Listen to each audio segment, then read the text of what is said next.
টানা বর্ষণ ও পাহাড়ি ঢলে সৃষ্ট বন্যায় চট্টগ্রামের চন্দনাইশ ও সাতকানিয়ার বিস্তীর্ণ এলাকা এখনও পানিবন্দী।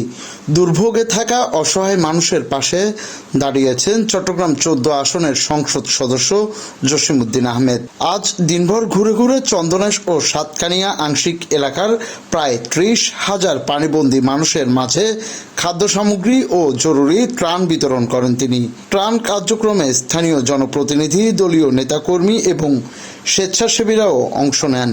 এ সময় এমপি জসিমউদ্দিন আহমেদ বলেন, দুর্যোগে ক্ষতিগ্রস্ত মানুষের পাশে থাকা নৈতিক দায়িত্ব।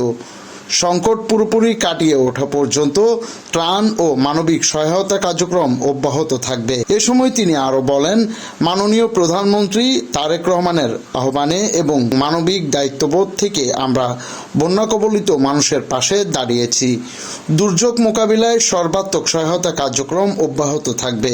ত্রাণ পেয়ে সন্তোষ প্রকাশ করেন বন্যায় ক্ষতিগ্রস্ত মানুষ। তারা বলেন, এমন দুর্যোগের সময়ে এমপির সহায়তা তাদের কষ্ট অনেকটাই লাঘব করবে।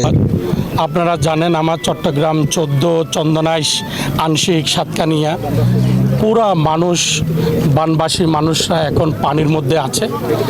গত 50 বছর এরকম বন্যা এই দক্ষিণ জেলার মধ্যে হয় নাই, চট্টগ্রামে হয় নাই। আপনারা জানেন, আমার চট্টগ্রাম 14 চন্দনাইশ আংশিক সাতকানিয়া এবং চট্টগ্রাম 15 মানুষ অনেক কষ্টে আছে।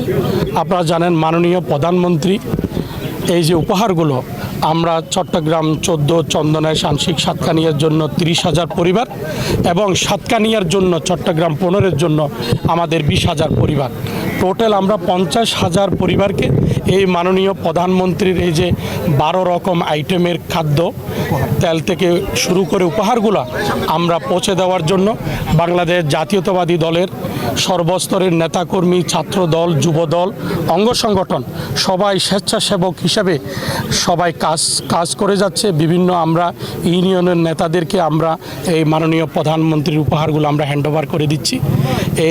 এই পণ্যগুলো আমরা দিচ্ছি যেন যতদিন পর্যন্ত পানি না নামবে আমরা এতদিন পর্যন্ত আমরা কাজ করে যাব।